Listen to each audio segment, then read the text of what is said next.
हे पहा, कोणत्याही निवडणुका मतदार यादीवर अवलंबून असतात आणि गेले 15, 20, 25 वर्ष मतदार यादींचं शुद्धीकरण झालेलं नव्हतं. निवडणूक आयोगाच्या आदेशानुसार SIR स्पेशल इंटेन्सिव्ह रिव्हिजन सध्या देशभर सुरू आहे.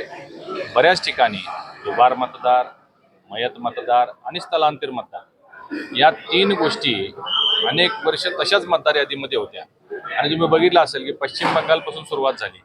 जवळजवळ 91 लाख लोक दुबार किंवा मयत अशी सापडली. आज महाराष्ट्रामध्ये सुद्धा परवा दिवशीच त्याचा अंतिम सगळा आता सर्वेक्षण पूर्ण झालेलं आहे. SIR सुरू होण्यापूर्वीच भारतीय जनता पार्टीच्या सर्व प्रमुख पदाधिकारी, आमदार, खासदार, मंत्री, कार्यकर्ते, अगदी बूथपर्यंतच्या लोकांना त्याचं ट्रेनिंग दिलं होतं की कशा पद्धतीनं आपण बूथ लेवलपर्यंत जे BLO म्हणून काम करणार आहेत त्यांच्यासोबत आमचे BLA जोडले गेले आणि त्यांनी प्रत्येक बूथवर काम करून या सगळ्यामध्ये BLOना मदत केलेली आहे. त्यामुळं आपण बघितलं असेल की या सगळ्या मतदार शुद्धीकरणामध्ये जवळजवळ एक 50-60 लाखापेक्षा जास्त किंवा 1 कोटीच्या पुढं मतदार यातनं शुद्ध होतील आणि जी अंतिम मतदार यादी होईल त्यामध्ये भविष्यातल्या निवडणुका लढवत असताना सोयीस्कर होईल. त्या दृष्टिकोनातून एक विभागीय बैठक आज आपले प्रदेशाध्यक्ष चव्हाण साहेब यांच्या नेतृत्वाखाली सोलापूरमध्ये आयोजित केलेले. पुण्यापासून सगळे जिल्हे, अगदी कोल्हापूर, सातारा, सांगली हे सगळे जिल्हे आज इथं आहेत.